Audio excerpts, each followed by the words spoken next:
up, gang? Ian Anderson, Central Coast Disc Golf, and I am again joined by Dave Poniatowski and Paul Rothley, and we are back out at the Bloom at beautiful Bailey. How's it going, Dave?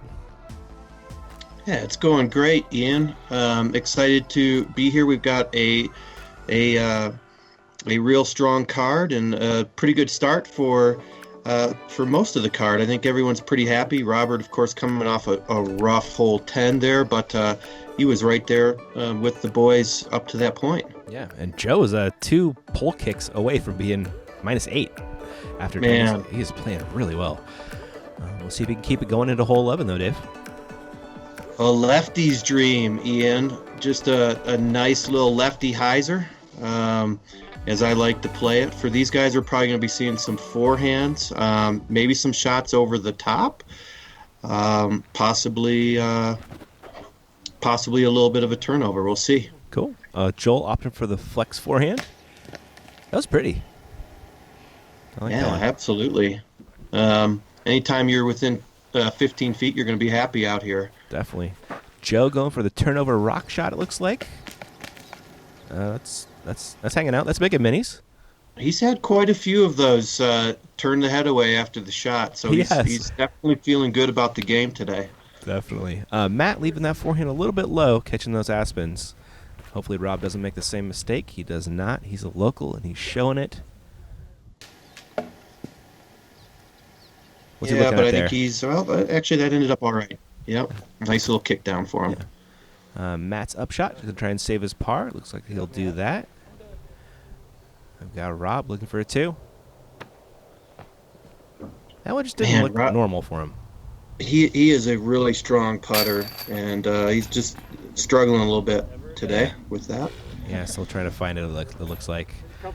Joe makes a questionable one stick. Rob coming back for his par. He found it. And Joel finding a birdie. Looks like Matt will be dropping in pars. He'll be walking away with a couple birds, couple pars. Nice to have your token lefty hole out here, Dave. Yeah, this is one that I definitely like to get in. I bet. 295 ripper. Oh, yeah. That's about max distance. I feel you. couple sevens going for Joel and Joe, leading the pack by 2 over Matt, and we are going uphill on hole 12, Dave. So hole 12 is traditionally, in my opinion, I think as it plays out, one of the hardest holes to par on the course. 432 feet, you can see a lot of Sidehill, and it's just a challenging hole for sure. It is possible to get a 2 on this hole. Yeah, I think we might have seen 1 or 2 in the past, but it is a really tough get. I think we saw 2 when this happened before as well. You get this kind of funny roll. Oh, but it stopped last time. No? That's a putt? That's a putt, yeah. I think that was a little bit unfortunate ground play for him there, but yeah. But he's got a putt and somewhat uphill. And what? Yeah. Seriously? Wow. Joe Rovere, man. Have you ever seen that on that hole, Paulie? No. Someone just put one 10 feet away. I've never Under seen the a putt. bucket? Yep. And he's like long even, if anything. Incredible. Rob hulking up, trying to match Joe. That's still good, though. That is good, and it kind of opens up there, although it does look like he's got a couple of trees in between. Yeah. Matt forced to just lay up, being out of position for the birdie, but at least he did that well. Rob with an Annie look. Could have had a worse result. Yeah, obviously with a 3 on this hole, Ian, you're not going to really be losing strokes to the field. Oh my! Oh boy! Oh boy! Wow! That was unfortunate. That was a point for those counting at home. Okay. Yeah. Okay. And, well, at least it'll be a 4, and Joe with the. Come on, Joe. It is a mind game for him out there. Yeah, he's holding his breath on every putt. I don't blame him. And All Joel, after the unfortunate roll away, at least salvages a 4. Dust it off, Joel. Yep. And Matt dropping in his par as well.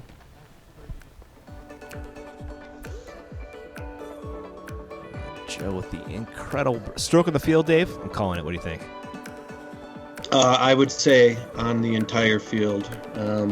It's probably a stroke on the entire year. Love it, dude. Love it. Where are we going on hole 13, man? This one confuses me.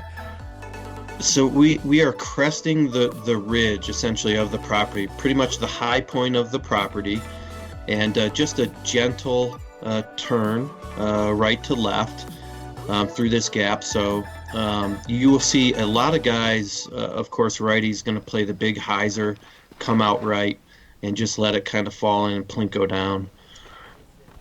That's what Joe's trying to do. That's what Joe did. Yeah, a little bit longer than he probably would like, but probably a 40-footer or so. Yeah. Matt Bell, see if he can get a little bit closer. That's exactly what it is. A little bit closer. It's a nice shot. Yeah. Mr. Nichols. Too tight? Or is this working? That's a little bit too tight. Oh. But, yeah, 60-footer or so. Yeah, it looks like it. Tree kind of kicked him backwards instead of left. Low ceiling. Yeah. And Mr. Freeman going way up high. That's money. Wow. Little deep left. I think he was hoping for that plinko action you were talking about. And he kind of just got through them, unfortunately.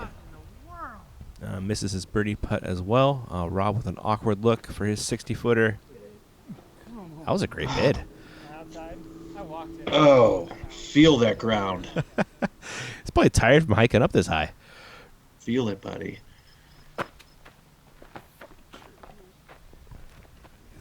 Yeah. Joe missing one, but Matt does not. That is a stroke on the card for him.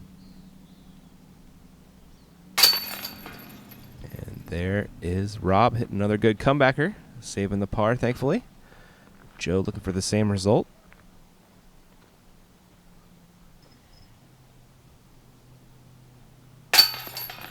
Oh my gosh. It's unbelievable too. It's always him. Does he putt that much harder than everyone else? Or well, we're talking about this a little bit. Is it the nose down? He putts really nose down. Yeah. And I think he's just catching the center post very square. And there's a lot of center posts exposed. So I wonder if he's everyone's playing on the baskets. Hole 14, our third par 4. And again, you notice the par 4s out here aren't necessarily long in terms of distance, but they're challenging. And this plays out as a par 4. So we went through the lefty gap. So you're going to see probably 3 or 4 of these guys going to the right. There is a hyzer play there. Matt may not have even been aware of that as he stepped up to have the box. Yeah, I wonder, right? Yeah. So you'll see Joe here playing that route. Yep, looks like his PD ripping out on that wide hyzer line. Yeah, that's an easy birdie. Yeah, and maybe an outside run at a 2, but that is a tight window. If you hit a tree early, you're way out of position. Looks like Rob leaked high there.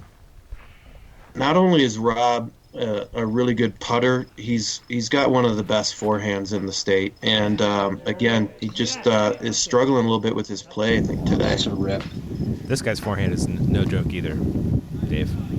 Without question. I think that's got a lot to do with his ultimate background. He's just got a really strong overall game. That was an advanced high five. Did you see that? That was like behind the back. Yeah. Twisted. Bonus points will be awarded. Looking at Matt's second, trying to save a birdie, but catches a late shrub there that really just stopped him dead. Rob, after a pretty early tree hit, looking at his second as well. He needs it to get down or get a good kick off the rock. That was a very fortunate kick, and he's probably 25 feet there. Joe, a long eagle bid / birdie layup. It's just nice to have that one where you don't have any overhanging limbs. It's a pretty nice angle there coming in. See Matt taking a nice aggressive run at it. Yep, trying to save that birdie, but he'll end up taking a par most likely. Joel, though, with a great eagle putt. That is called an Oh, that is killer. Dang, Joel. I've seen a few eagles on this hole, not many. So congrats to Joel. It's well done. That's a rarity. I think Paul mentioned that forehand was ripped. I think that's the one thing, that right-handed backhand hyzer line, it probably doesn't play quite to the eagle as much as that forehand line does. So, I mean, what a great shot by Joel. Oh, my goodness. I think he's bouncing off the ring, Dave. Yeah. Do you know what I mean? He's just catching it square on the center post. And, again, you can see right there a lot of center post exposed. So, yeah. Wild. Let's not comment on it again. We'll just see how it kind of plays out. But For sure. Yeah. Joel, though, not to be overlooked, that incredible eagle. Really well done, Joel. Super impressive, man. Nice 2 there. Hole 15. So it's a tricky 2, too, as well. It definitely is. We're traditionally called the cone hole. Not all that long, but aggressive Sidehill hole, and you can, of course, get a lot of ground play on this hole. Joel with the forehand, which I really like. It plays into the hill nicely. Left himself with a death putt, though. Joe reaching for a putter, it looks like.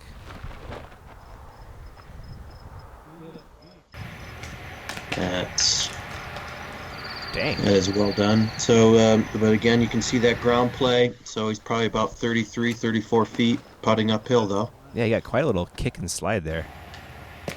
Rob going a little bit long. Hopefully that sits. Can't tell exactly, but I presume it nestled down there. Yeah, it looks like it did. I caught a glimpse of it there. Matt also reaching for the forehand. Flipping it out there. And he also has a death putt, which we're looking at right now. They say he runs everything. He does. They're not wrong, are they? That was aggressive. Joel leaving it just a little bit high, but thankfully it nestled. I believe Rob has a putt for 2 as well. All right, Rob. You got one. Yeah, buddy. There he is. There's that guy. He comes to our big events and to our small events. He's just such a supportive guy. We really appreciate him coming out. He's always willing to help out with the juniors and rec players, and just a great positive attitude. And Joe making a nice putt. Very cool. Yeah, that was a great putt from Joe after the unfortunate slide away. Matt makes his comeback, as is tradition. He never misses 2 putts in a row. So as Joel's cleaning up here, Ian, this is where we've got a pretty significant change in the course this year. Hole 16 coming up here as we see the scores. Joe, with the challenges that Joe's having, he's still 2 clear of everyone on the card. This hole is no more. We took this hole out, Ian, because of issues with the road behind the basket. Okay. It's really a putter or, certainly something overstable if you're playing a fat rim disc. But too many people were floating them into roads. We had a windshield break, another car hit. So we decided to take this hole out and replace it with a couple of new holes that we'll see for next year's coverage. Beautiful. And there is Joe. A little bit short there? I'm not sure where that ended up. Yeah, I believe so. Purple's hard to see, but I think that's where I saw it flash. Rob? Looks to have a little This more looks air on nice. it. Yeah. 25. And Joel Freeman up third. This was really a signature hole on the course, Ian, too. I mean, it's just one of those where you want to empty the bag. Oh, absolutely. When you're out here playing casual. But you got to do things for safety. I mean, De La changed top of the world this year for Masters Cup. So, it's the right move. Matt leaves a little bit wide. There's a longer birdie putt than he was looking for. We'll see if he can bang it. Looking at it right now. Oh, wow. Dang. Wow, what a shot. He's great. I mean, that's his third or fourth one from about 50 feet. It's pretty wild, isn't it? An unfortunate miss for Joe after he came up short on the drive. Joel, though. Gosh. Oh, my. He hadn't even finished putting that one, and he already hated it. Just literally, I think he turned his head well before the disc left his hand. That was a funny one. I want to I'm going to check that one out in slow-mo. It's the comebacker, though. Too funny, man. Joe drops in. Number of turn of the backs. I think that was for a different reason, though. Yeah, I think so. Not to be overlooked, though, is Rob's nice birdie, getting him to 5 down. Hit a couple good ones in a row. Matt sitting at 7. It's just one back of Joel. And Joe leading the gang with that 10 down, taking us into hole 17. Yeah, and one of the top 3 hardest holes to par. Again, quite a bit uphill, par 3. It is possible, again, to make a 2 on this, but it's fairly rare, and definitely possible to be scoring higher than a 3. That it is. We've definitely seen that in the past. Rob ripping up a flex forehand, wants that to get right. She didn't do quite in time, but thankfully sat. It's really going to play more like 500 feet up that hill. Wow. Matt with the flex backhand. Kind of fun. They both play, but he finds a very popular tree.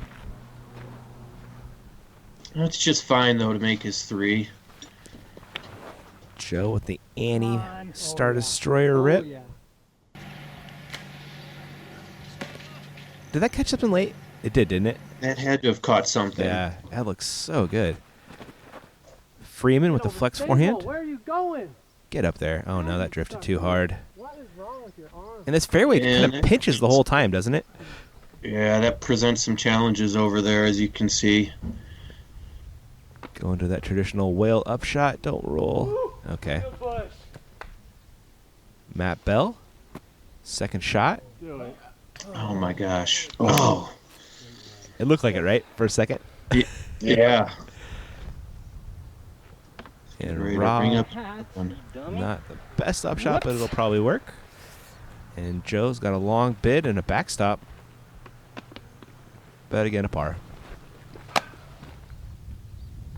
Yeah, the trick to this one on the approach is to get it above those rocks. If you hit those face of those rocks, as we almost saw with Joel, you do risk having a big roll away or big runaway. So I really like to kind of pick a high link on the chain when I'm running this one. And if I go beyond that, that's a little bit better than coming up short. Oh, interesting. I see the reasoning. I like it. Looks like we had a barbecue action right there. Everybody taking a 3 there. Joe holds on to his 2-stroke lead over Joel. And Matt just warmed back of that. We're looking at hole 18. What's the pro play, Dave? Yeah, so hole 18 is definitely reachable. You do have to navigate these initial trees here. But if you make it through that gap, it's definitely nice for righties with this slope left to right.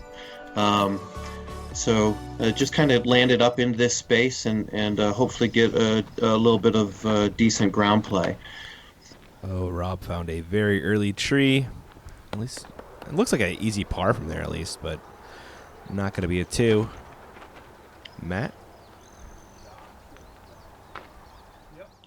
You can see at this point as well, Ian, in the year, we had not gotten all of the turf tee pads put in, so we're still playing a mix of natural and turf tee pads. Okay. So these guys are playing off of that natural surface. Doing it pretty well so far. Joel looks to be fading a little early, but might roll down the hill for him. It's just not bad at all. I'll take that all day. Rob, go for the forehand here. On the second shot, finds a late tree. Here is the par attempt. You got to straddle that one, Rob. It's just one of those days for him, unfortunately. It's like the can I get away with a standard putt? And it turns out he could not. We had a nice birdie putt from Matt. This is Joel's. Good stick. Rob will be coming back for his par, and is that a drop in for Joe? Yes, sir. Good putt by Rob again. He doesn't miss comebackers. And there is a putt Joe will not miss, no matter what. There it is. Dropping in the par. Looks like Matt and Joel getting a stroke on him, making this pretty tight. Just one back right now. We got 2 holes left to go on the round. First one of those is hole 19, Mr. Dave. Yep. So, pretty nice little hole here. You can see 340 feet. You can see it's pretty well defined fairway for you to hit. So we're gonna probably see some turnover shots. We could actually see someone go up wide to the right, possibly a forehand or two as well that we'll see out of the card. All right, let's see what they can do. Matt Bell has the box, reaching for the forehand line. That is not going to work. Throwing them all low today. A little low. Indeed. See if Joel can keep it a little bit higher. Oh, that's a lot higher. All the way back. A little too high. Oh my gosh, what is the wind doing? Where Where's the did wind that at go? all? I guess we'll find out. I got nothing. Not sure that was not camera friendly. No, it was not. Joe? You know it, man. Interesting. This is not an easy two. It is definitely a tough shot. Even for me as a lefty, I say even for me. Come on. I think it's tough to hit that gap and sneak it in. I really like that play. I like the forehand play, and just trying to hit that gap. And Robert's going to have a nice look at it. He is. So here's where Matt ended up. A little bit short and left. Actually, a lot short and left, but lays up beautifully. That was a lot of ground action.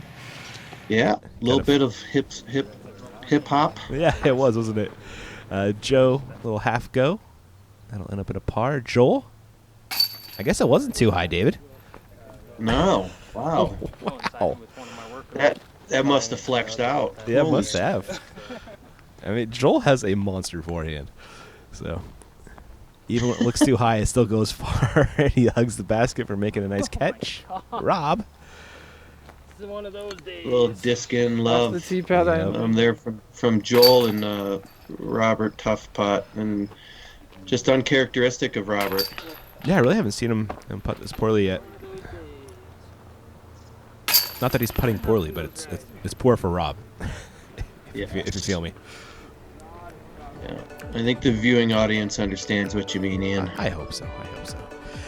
Joel, he has tied this thing up. A couple birds in a row while Joe grabbing some pars. Good battle brewing. Matt, just 2 more back of that. Looking at hole 20. Yeah, so one of the signature holes, again, another one that you like to empty the bag. Just a nice, big, downhill shot. Wind can really play a significant difference in this hole in terms of how you play, depending upon where that breeze is. But pretty straightforward, as you can see, just a big elevation drop. There is OB. I believe they were running OB tape to the right of the basket, and then the parking lot area as well. All right. We'll see what they got. Was that you shaking Matt right there? Did you wake him up? I was giving Robert a little bit of love. Nice.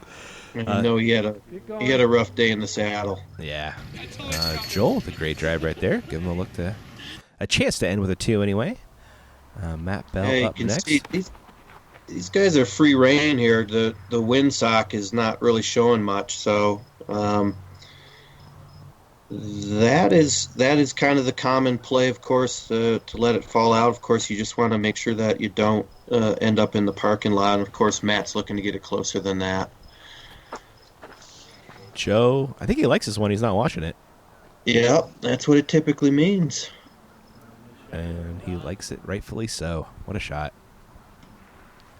Rob? Needs that to flip. It's not going to, though. Uh-oh. Get down. Goodbye. His own. Oh, he missed Is that everything. OB? Yeah, I think that made its way into the parking area. Oh, my. So here he is throwing 3, most likely. Get down. Trying to spike it in, but that'll end up at a 4. Matt, let's see if we can bell this thing in. Bell it, huh? Ring the bell. Not so much. Oh, good putt, Joel. Nice putt, Joel. You know, Ian, I haven't been mentioning as we finish up here the sponsors in the bottom left-hand corner, but as people go and watch us for the second and third time, as I'm sure they will, nice putt, Joe. Please make sure to notice our sponsors. And I want to point out Fairly Creative. Ben Fairley and his company Fairly Creative has done all the signage for both the Bailey Disc Golf Course as well as Beaver Ranch, and he does just a phenomenal job. So if you're looking for that type of work, make sure to reach out to Ben Fairley and Fairly Creative. Cool. There are scores to end the round. Joe and Joel, some smoke at 11 downs. That is fantastic out there. Matt Bell, just 3 back of that. Rob, some struggles, but had some good shots in there as well. And here is your round 2 lead card. Jake Palmer throwing a 12? Dang. Yeah, Jake's no stranger to events out here and playing great golf. Also, Nate Metzler, I think, making his first appearance, and I think we've seen Tyler Liebman before as well. Yeah, should be a fun watch. Any of our sponsors you want to give a shout out before we wrap it up? Well, first and foremost, I want to thank Kings Valley Wine and Spirits. They are a tremendous sponsor. They were the title sponsor for the event, and we always appreciate their support. They're actually going to support us again, Ian, with the Harvest, which is our big event this year in the fall. And really excited about that. Too cool. There's many more. Hopefully I'll have an opportunity to do that maybe in one of the rounds here to follow. Sounds like a plan. Cool. Well, I hope you guys enjoyed round 1. We'll catch you guys for round 2 and then the finish in round 3. Later.